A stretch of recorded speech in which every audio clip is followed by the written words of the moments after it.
بيبدأ فيلمنا بتاع النهاردة بمدينة الظلام اللي بتكون مكونة من الصخور والحمم البركانية، وبنشوف مجموعة من الجنود خارجين من المدينة، وبيظهر ساحر وبيقدم لهم الملك بوزر حاكم مملكة الظلام. وبيمشي الملك بوزر بين الجنود وبيقول لهم لو الباب اللي قدامهم ده ما اتفتحش هتحصل مصيبة كبيرة، وبنعرف ان الباب ده هو باب مدينة الجليد. وفجأة الباب بيتفتح وبيظهر ملك مدينة الجليد وبيبقى بطريق ومعاه الجنود بتوعه، وبيهجموا على مدينة الظلام لكن مش بيقدروا يعملوا حاجة، وبيهجموا على الملك بوزر وجنوده بكرات التلج، لكن كرات التلج ما بتأثرش في بوزر خالص وبيضحك على مملكة الجليد. وفجأة بيعمل الساحر سحر وبيهاجم بيه جنود مملكة الجليد، وبيطلع بوزر نار من بقه وبيسيح بيه مملكة الجليد كلها، وبيطلع على سلم من قوالب التلج وبيضرب صندوق وبيطلع منه نجمة سحرية، وبيبقى مبسوط جدا لأنه بعد كده محدش هيقدر يوقفه. وبنروح بقى لعالم البشر اللي بيبقى موجود فيه ماريو واخوه لويجي اللي بيشتغلوا سباكين، وبيفرحوا جدا لما بيتفرجوا على نفسهم في التلفزيون. وماريو بيقول للويجي انه مبسوط انه صرف تحويشة عمره على الاعلان ده. وبيظهر الاسطى سبايك وبيفضل يتريق على ماريو ولويجي، وبيبدأ ان هو يتريق كمان على لويجي اكتر. فماريو بيقول له لو جبت سيرة اخويا على لسانك هتندم ندم عمرك. فبيقول له سبايك انه هيفضل فاشل طول عمره، وبيسيبهم وبيمشي. وفجأة بيرن الموبايل بتاعهم وبيبقوا فرحانين جدا ان خلاص جالهم زبون جديد، وبيروحوا جري يركبوا العربية لكن بيلاقوا العربية بتاعتهم مش راضية تشتغل. فبيروحوا للزبون الجديد ماشي. وبنشوف ان ماريو ماهر جدا في تخطي الحواجز على عكس لويجي، وان لويجي معتمد على ماريو في كل حاجة. وبيبقوا مستمتعين جدا وهم بيجروا رايحين للزبون. واخيرا بيوصلوا البيت وبيطلعوا مع اصحاب البيت للحمام. وهم ماشيين لويجي بيدوس على العظمة بتاعت الكلب وبيكسرها، فالكلب بيتضايق جدا، بس بيجي ماريو وبيلحق لويجي وبياخده معاه علشان يعملوا الشغل بتاعهم. واخيرا بيخلصوا لكن الكلب بيدخل عليهم وبيبقى متعصب جدا وبيهجم عليهم وبيخبط في الحوض وبيفضل يهاجم في ماريو، وماريو بيقدر ان هو يهرب منه وبيحبسه في غرفة الشاور. لكن فجأة بنشوف ان مواسير الحوض انفجرت وكمان معظم انابيب الحمام وبتبوظ كلها وبتسرب مية. فبيحاول ماريو ولويجي ان هم يسيطروا على الوضع بسرعة، وبسبب التسريب بتاع المية ده غرفة الشاور اللي كان الكلب محبوس فيها بقت مليانة بالمية. فالكلب بيستغل الفرصة وبينط من غرفة الشاور من فوق لكن بيطلع من الشباك. وعلى آخر لحظة بينقذوا ماريو ولويجي، وفجأة بيدخل عليهم أصحاب البيت وبيبقوا متضايقين جدا ومصدومين من اللي هم شايفينه. وبنروح بقى لماريو ولويجي بعد ما رجعوا بيتهم وبيتعشوا مع عيلتهم، وكل الموجودين بيتريقوا عليهم على عكس مامتهم اللي بتبقى فخورة جدا بأولادها. وبيسأل ماريو باباه على رأيه في الإعلان، فبيقول له إن هي فكرة فاشلة جدا. فبيتأثر ماريو من الكلام وبيدخل الأوضة بتاعته، لكن لويجي بيدخل وراه وبيواسيه. وهم قاعدين مع بعض بيسمعوا خبر في التلفزيون إن أنبوب المية الرئيسي بتاع المدينة انفجر. فبيتحمس ماريو جدا وبيقول للويجي إن دي فرصتهم عشان يثبتوا لكل الناس موهبتهم. وبنشوفهم في مكان انفجار أنبوب المية وبينزلوا المكان الصرف عشان يعرفوا سبب الانفجار. وفعلا ماريو بيعرف السبب وبيحاول يقفل صمام الضغط، لكن الماسورة اللي ماسكين فيها بتنكسر بيهم والجدار بينكسر. وبيلاقوا نفسهم في مكان غريب أول مرة يشوفوه، وبينزلوا على السلالم اللي في المكان ده وبيحاولوا يكتشفوا المكان. وبيلاقوا إن المكان ده فيه مواسير كتير جدا. وفجأة بيقف لويجي قدام ماسورة شكلها غريب، وبيجي ماريو عشان يكلم لويجي مش بيلاقيه. فبيروح ماريو بسرعة عند الماسورة عشان يدور على لويجي، لكن بيلاقي نفسه اتسحب هو كمان. وبيشوف اخوه لويجي قدامه وبيحاول يمسكه لكنهم بيفترقوا عن بعض. ولويجي بيدخل مكان شكله مخيف جدا، لكن ماريو بقى بيدخل في مكان تاني وبيلاقي نفسه في مكان كله نبات مشروم وشكله جميل جدا. وهو واقف منبهر بشكل المشروم بيظهر له مخلوق جميل اسمه تود، وبيقول لماريو انه هنا في مملكة المشروم. وطبعا ماريو بيبقى مستغرب جدا من شكل تود وشكل المكان، وبيشرح له هو وصل هنا ازاي وبيحكي له عن لويجي وعن المكان اللي دخله وبيسأله يقدر يوصل له ازاي. فتود بيقول له ان الموضوع صعب جدا وان لويجي اخوه كده دخل مملكة الظلام وان مفيش حد يقدر يساعده غير اميرة مملكة الفطر. وبياخدوا تود عشان يوديه للاميرة. وبنروح بقى لارض الظلام وبنشوف لويجي مرعوب جدا من الحمم البركانية والخفافيش، وبيبقى ماشي يدور على ماريو لكن فجأة بيطلع له وحش وبيجري منه لويجي بسرعة. لكن لويجي بيخبط في جذع شجرة وبيقع الوحش اللي بيتدمر، لكن بيقدر الوحش ده يجمع نفسه تاني. وفجأة بيطلع على لويجي مجموعة من الوحوش من تحت الأرض وبتجري ورا لويجي وبيبقى مرعوب قوي منهم. وبنشوف لويجي وهو بيجري على قلعة موجودة وسط الحمم البركانية وبيفضل يضرب في الوحوش اللي بتطارده، وأخيرا بيقدر يهرب منهم ويدخل للقلعة وبيقفل الباب عليه، لكن بنشوف ان في وحوش تانية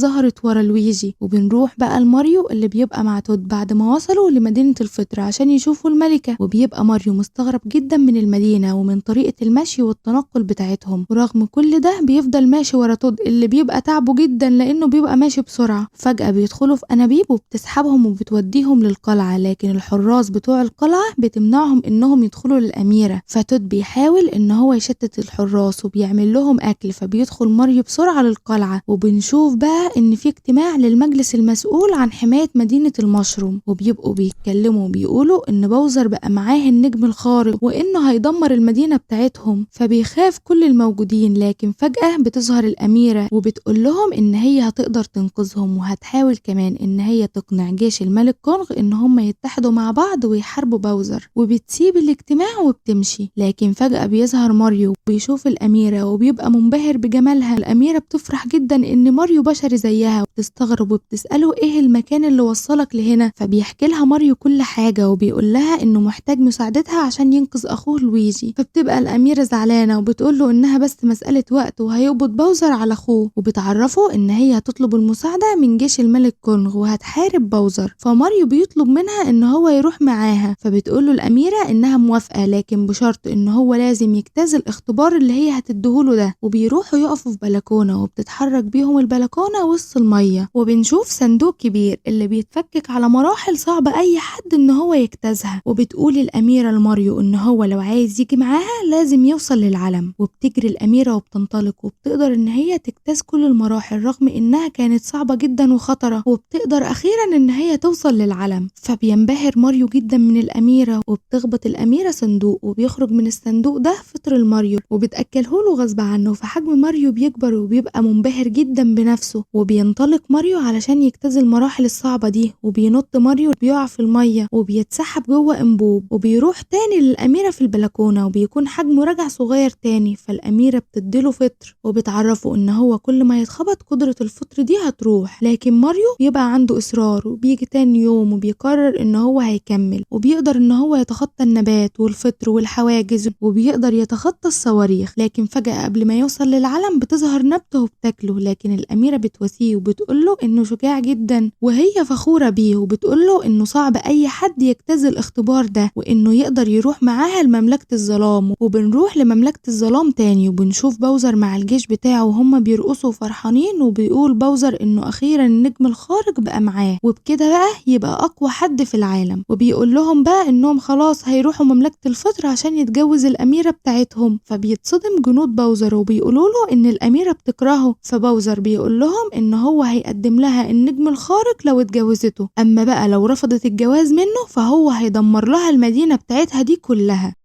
بنشوف لويجي والجنود الأشرار واخدينه وبيركبوه منطاد وبيروحوا لباوزر، وبيبقى لويجي حزين جدا وبيفكر في ماريو. وبنروح بقى لماريو والأميرة تاني يوم الصبح عشان يروحوا الكونغ ويطلبوا مساعدة جيشه. وبتودع الأميرة كل الموجودين وبتمشي هي وماريو، لكن فجأة تود بيجري وراها وبيقول لهم ان هو هينضم ليهم في الرحلة دي علشان يساعدهم. وبنشوفهم وهم ماشيين في الطريق وبيعدوا على صحراء وأهرامات طايرة وغابات وبيتسلقوا الصخور. الليل بيجي عليهم وبنشوفهم بيخيموا في مكان مليان زهور شكلها جميل قوي. وبتحط الأميرة ايديها على ظهرها وبتستخدم قوتها وبتغير فستانها وبتقدر ان هي تتحكم في النار وتولع لهم الخشب عشان يتدفوا. فماريو بيقوم وبيسألها وبيقول لها هي جت هنا ازاي. فبتبدأ تحكي له الأميرة ان وهي صغيرة خرجت من انبوب وفجأة لقت نفسها في المكان ده واخدها كائنات المشروم وربوها لغاية ما بقت الأميرة. وبنروح بقى نشوف باوزر وهو بيعزف على بيانو وبيغني وبيبقى فرحان، وفجأة بيظهر له الساحر وبيقول له ان في بشري موجود مع الأميرة وبيساعدها. فبيتعصب باوزر على الساحر وبيقفل البيانو على صوابعه وبيمشي. وفي اللحظة دي بيوصل الوحوش ومعاهم لويجي وبيبقى خايف جدا من باوزر، فبيستخدم الساحر قوته وبيقرب لويجي من باوزر. فباوزر بيخوف لويجي وبيهدده وبيسأله هو يعرف الشخص اللي مع الأميرة ده ولا لأ. فبيقول له لويجي ان هو اكيد اخوه ماريو. فبيتعصب باوزر وبيؤمر بيأمر حراسه إن هم يحبسوا لويجي، وبيحبسوا لويجي في قفص متعلق بسلسلة وسط الحمم البركانية، وكمان بيبقى حواليه البطاريق الصغيرين وكمان الملك بتاعهم، وبيتكلم معاهم نجم لطيف بيبقى محبوس معاهم وبيحمسهم وبيعرفهم إن الطريقة الوحيدة للخروج من هنا هي إنهم يموتوا. فبيتصدم كل الموجودين وبيحزن لويجي جدا عشان كان نفسه يشوف أخوه ماريو. وبنروح تاني بقى لماريو والأميرة وبنشوفهم إن هم وصلوا لمكان الملك كونغ، وبيفتح لهم الباب قرد أبيض، فبتقول له الأميرة إن هي عايزة تقابل الملك كونغ، فبياخدها القرد في العربية بتاعته وبيجري بيهم بسرعة جدا، وبيبقى ماهر جدا في السواقة وبيوصل لآخر الطريق. وبعدين العربية اللي هم راكبينها بتفتح مظلة وبتطير لحد القصر، وبيدخلهم القرد عند الملك كونغ، وبتطلب منه الأميرة إن هو يتحد معاها ضد مملكة الظلام عشان يهزموا الملك باوزر. فبيرفض الملك كونغ وبيطلب منهم إن هم يمشوا، فبيتحداه ماريو وبيقوله إن هو مش هيمشي من هنا غير لما يجي هو وجيشه معاه علشان يحاربوا الملك باوزر. فبنلاقي إن الملك بيتريق قوي على ماريو وبيقوله إن هو لو عاوز إن الجيش بتاعه يساعده لازم يهزم ابنه في القتال. فطبعا عشان ماريو يقدر ينقذ أخوه لويجي بيوافق على طلب الملك وبيدخل الحلبة، والحلبة دي بتبقى متعلقة في الهواء وبيبقى فيها قرود كتير جدا، وبيفضلوا يتريقوا على ماريو. وبيدخل من الباب التاني بقى ابن الملك اللي بيبقى ضخم جدا وقوي وبيبقى مستهزأ بماريو، وبيتكلم الملك وبيقول لماريو ان هو يقدر يستخدم الصناديق الموجودة في الحلبة عشان القتال يبقى حماسي اكتر ويبقوا هم مستمتعين وهم بيتفرجوا. وبنشوف بقى ان المعركة بدأت وبيبدأ ماريو ان هو يهجم على ابن الملك، لكن ابن الملك بيبقى قوي طبعا عن ماريو وبيضربه ابن الملك كونغ برجله، وبيبقى ماريو هيقع لكن بيمسك نفسه وبيجري على ابن الملك كونغ وبيتزحلق من بين رجليه وبيوصل للصندوق وبياخد قوته، لكن بتبقى قوة الصندوق ده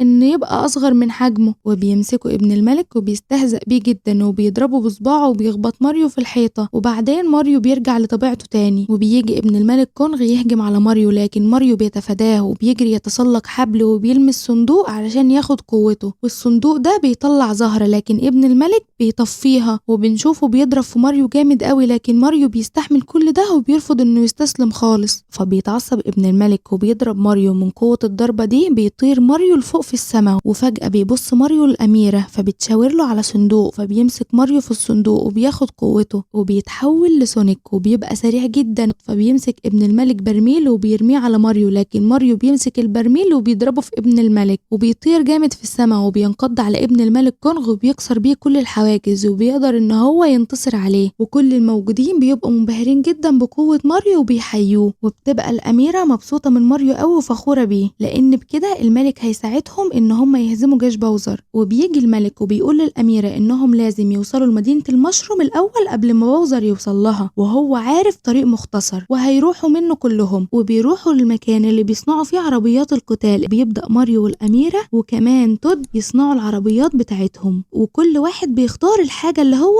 نفسه تبقى في عربيته. وبتصنع الأميرة دراجة نارية شكلها جميل، أما ماريو بيصنع عربية صغيرة، وبيقف جنبهم تود بعربيته العملاقة، وبينطلقوا كلهم ومعاهم كونغ والجيش بتاعه. وفي الوقت ده بنشوف جندي من جنود باوزر الشرير جاي يقوله إن ماريو والأميرة ومعاهم جيش كونغ متجهين لمدينة المشروم. فبيتضايق باوزر جدا وبيعمل خطة وبيقول إن هو هيهاجمهم وهم في الطريق. وبنشوف بقى ماريو وجيش كونغ وهم في الطريق وبينطوا من طريق لطريق تاني، والطريق التاني ده هو الطريق المختصر، وبيبقوا عاوزين يوصلوا لمدينة المشروم قبل ما باوزر يوصل لها ويدمرها. لكن فجأة بيهاجمهم جنود باوزر بالعربيات الحربية بتاعتهم وبيحاولوا يطلعوهم، لكن بيستخدم جيش القرود الأسلحة بتاعتهم وبيدافعوا عن نفسهم وبيرموا عليهم قشر موز وبيوقعوهم من على الطريق. بس في واحد بتبقى عربيته قوية وبيجري ورا ماريو وبيبقى بيسوق بمهارة وبيهرب من العربية قبل ما التروس تقتله، وبيجري بسرعة وبيبعد عن العربية. فالسلحفة بتتعصب وبيهاجموا بالصواريخ اللي بتنفجر في العربية وبيوقع ماريو على طريق تاني، لكن ماريو بيضرب واحد من السلاحف وبياخد العربية بتاعته، وبالغلط بتخرج قذيفة وبتهد الجبل، والجبل ده بيدمر الطريق. بنروح بقى لماريو اللي بيحاول يهرب من السلحفة اللي بتطرده بالعربية العملاقة، بس هو ما بيقدرش يعمل كده والسلحفة بتدمر له عربيته. بس ماريو ما بيستسلمش وبيطير في الهواء وبيضرب السلحفة وبينط بسرعة في عربية ابن الملك كونغ وبيطلق قذيفة وبيدمر عربية السلحفة. فبيتعصب السلحفة وبيجري ورا ماريو وابن كونغ وبيدمر عربيتهم، والطريق بيتدمر بسببه، وبسبب ان الطريق اتدمر ما بيقدرش جيش القرود ان هو يعدوا للناحية التانية، وبيقدر جنود باوزر ان هم ياخدوهم ويقبضوا عليهم. ويطيروا بيهم يودوهم لبوزر. وبتزعل الأميرة جدا علشان ماريو كده مات، وبتجري بسرعة هي وتود عشان يرجعوا لمدينة المشروم. لكن في الحقيقة ماريو وابن كونغ بيبقوا لسه عايشين، وبيلوم كل واحد فيهم التاني لأنه السبب، وبيقعوا في المية وبسبب الوقعة دي بيفقد كونغ الوعي، وبيغطس ماريو وراه وبينقذه. فبيشكروا كونغ إن هو أنقذ حياته، ولكن وهم بيتكلموا بيظهر وحش وبياكلهم. وبنشوف الأميرة وهي داخلة مملكة المشروم بسرعة، وبتحذر السكان إن هم لازم يهربوا عشان بوزر قرب يجي عندهم. وبيهرب كل السكان، لكن توت بيرفض إن هو يسيب الأميرة ويمشي. وفجأة بيوصل بوزر والجيش بتاعه للمملكة، وبيحاصر جيش بوزر توت والأميرة، وبيطلب بوزر من الأميرة إن هي تتجوزه، وبيقدم لها النجمة الخارقة. لكن طبعا إحنا عارفين إن الأميرة هترفض، فبيتعصب بوزر قوي وبيطلب من الساحر بتاعه إن هو يعذب توت. فبتتحايل عليه الأميرة إن هو يسيب توت، وبتقبل الجواز منه. وبيدخلوا كلهم القلعة علشان يبدأوا مراسم الزواج. وبنروح للمكان اللي محبوس فيه لويجي وفجأة بيدخل عليهم جيش القرود، وبيقول لهم النجم أهلا، انتم اللحوم الجديدة للبركان. فبيتعصب ملك البطاريق من كلام النجم، وبيقول له إنه لازم يسكت. وبيظهر فجأة الساحر بتاع الملك، وبيقول لهم إن هم كلهم هيموتوا لما الملك يتجوز الأميرة. وبنروح بقى لبطن الوحش اللي أكل ماريو ابن الملك كونغ، وبيبقى كل واحد فيهم بيلوم التاني على اللي حصل ده. لكن بتجيلهم فكرة، وبيقرروا إن هم هيطلعوا من بطن الوحش بالصاروخ بتاع العربية اللي الوحش أكلها هي كمان. وفعلا بنشوفهم وهم خارجين من بطن الوحش وخلاص اتحرروا. وبنروح بقى لقلعة الظلام، وبيكون ميعاد زفاف الأميرة وبوزر، وبنشوف المعازيم وهم جايبين الهدايا للأميرة وبوزر. وبيدخل توت على الأميرة وبيديها بوكيه من الورد، وبتطلع الأميرة تروح لبوزر، لكن بتتصدم إن هو هيضحي بملوك القرود والويجي وكل الناس المحبوسة دي كلها بعد ما يتجوزوا. فبتطلع زهرة من الزهور اللي في ايديها وبتستخدم قوتها، لكن بوزر ما بيعجبوش اللي حصل وبيهاجم الأميرة، بس الأميرة بتستخدم قوتها وبتجمد بوزر، وكمان بتجمد الترس اللي كان خلاص هينزل ملك القرود والويجي في الحمم البركانية. والأميرة بتستخدم قوتها وبتهاجم الأشرار اللي موجودين في الحفلة. وبنشوف بقى ماريو وكونغ وهم جايين على الصاروخ بتاعهم، وبيبقوا خلاص قربوا يوصلوا للقلعة، لكن السلاحف بتضرب عليهم صواريخ وبتهاجمهم. وللأسف بيقع ابن الملك كونغ وماريو على الأرض، وبيبقى المكان اللي وقعوا فيه مكان كله صناديق. فبيجروا بسرعة وبياخدوا قوة الصناديق دي وبيهاجموا بيها جيش بوزر وبيضربوهم، لكن بيخبطوا في سلحفة بتفقدهم قوتهم. لكن ماريو بيجري وبياخد قوة صندوق تاني وبيتحول لراكون طائر، وبيرجع يهاجم أتباع بوزر هو وابن الملك كونغ. وبنروح بقى للأميرة اللي بتبقى بتهاجم وبتحارب في السلاحف، وبتولع رمح وبتضربه على واحد بيبقى شبه القنبلة، وفي اللحظة دي بترمي الرمح وبتفك الجليد من على الترس، وكمان الوحش اللي على شكل قنبلة بينفجر. فبتفقد الأميرة قوتها، وبيبدأ الترس ينزل بالويجي وكل الناس المحبوسة في الحمم، وبيبدأ القفص اللي فيه الويجي ينزل في الحمم البركانية ويتاكل. لكن فجأة بيجي ابن الملك كونغ وبيرفع الترس، وهو بيرفعهم لفوق بيقع لويجي في الحمم البركانية، لكن بيجي أخوه ماريو وبينقذه، وبيبقى الويجي فرحان جدا إنه شاف خلاص ماريو. وفي اللحظة دي بيتعصب بوزر جدا لما بيشوف الأميرة واقفة مع ماريو، وبيدوب الجليد من عليه وبيطلب من أتباعه إن هم يدمروا مدينة المشروم. وفعلا جنود بوزر بيطلقوا صاروخ عملاق جدا ناحية مدينة المشروم، فبينطلق ماريو عشان ينقذ المدينة، وبيحاول يوقف الصاروخ بأي طريقة لكن ما بيعرفش، وبيخبط الصاروخ بديله في عينه. فبيتعصب الصاروخ جدا وبيجري ورا ماريو. فبيجري ماريو بسرعة، وهو بيجري بيشوف الأنبوب اللي هو كان دخل منه، بيجري في اتجاه الأنبوب وبيخلي الصاروخ يدخل في الأنبوب ده. وبعد ما الصاروخ بيدخل في الأنبوب بيطلع الأنبوب ضوء غريب جدا، وبيرجع ماريو لطبيعته، والضوء ده بيسحب كل الكائنات الموجودة وماريو والويجي لعالم البشر. وبينصدموا كل البشر لما بيشوفوا مملكة الظلام. وفجأة ماريو بيهاجمه بيضرب بوزر ماريو بداله، فبيدخله جوه محل وبيدمره، وما بيبقاش ماريو قادر ان هو يتحرك خالص من التعب. فبتقوم الأميرة وبتحاول ان هي تحارب بوزر، وطبعا بيبقى بوزر اقوى منها ومش بيأثر فيه اي حاجة، لكن ماريو بيحاول ان هو يتغلب عن وجعه وبيبقى قوي جدا وعنده اصرار، وبيقرر ان هو هيقوم خلاص وهيهاجمه بنفسه. وبيطلع لبوزر، واول ما بوزر بيشوفه بيتعصب جدا. فبتستغل الأميرة ان بوزر زهقان، فبترمي صدفة على النجمة وبتوصلها عند ماريو. فبيطلع ماريو يجري عشان يلحق النجمة، لكن بوزر بيجري وراه وبيطلع نار من بقه وبيبقى عاوز يحرق ماريو. لكن فجأة بيظهر لويجي وبينقذ ماريو، وبيقوله ان هم طالما مع بعض هيقدروا يعدوا كل حاجة، وكل ما بوزر يجي يهاجمهم ما بيتأثروش ولا بيحصل لهم حاجة. فبيتعصب بوزر جدا وبيأمر الجيش بتاعه ان هم يدمروا ماريو والويجي، لكن ما بيقدروش يعملوا لهم حاجة، وبيدمرهم ماريو والويجي. وبيضرب أتباع بوزر، وبيفضل ماريو والويجي يضربوا في جيش بوزر، وبيبقى باباهم باباهم ومامتهم منبهرين بيهم جدا تحت لويجي وماريو، وبيهاجموا باوزر اللي بيبقى ضعيف جدا ومش قادر على لويجي ولا ماريو. وبعد ما ماريو ولويجي بيهزموا باوزر بنروح للأميرة وبتأكل باوزر فطر وبيتخلي حجمه صغير جدا، وبياخدوه وبيحبسوه في برطمان. والأميرة بتشكر ماريو ولويجي على شجاعتهم، وبيجي باباهم ومامتهم وبيبقوا فخورين بهم جدا، وأهل المدينة كلهم بيحييهم وبيبقوا فرحانين بيهم. لو وصلت معانا لهنا فاحنا بنشكرك جدا ان انت كملت معانا الفيلم، واحنا فرحانين جدا ان انت معانا في عيلتنا، وبنتمنى ان انت تكمل معانا عشان تشوف باقي ملخصاتنا. وبكده يكون خلص فيلمنا بتاع النهارده، وما تنساش بقى اللايك والشير والكومنت، وهتوحشونا. سلام.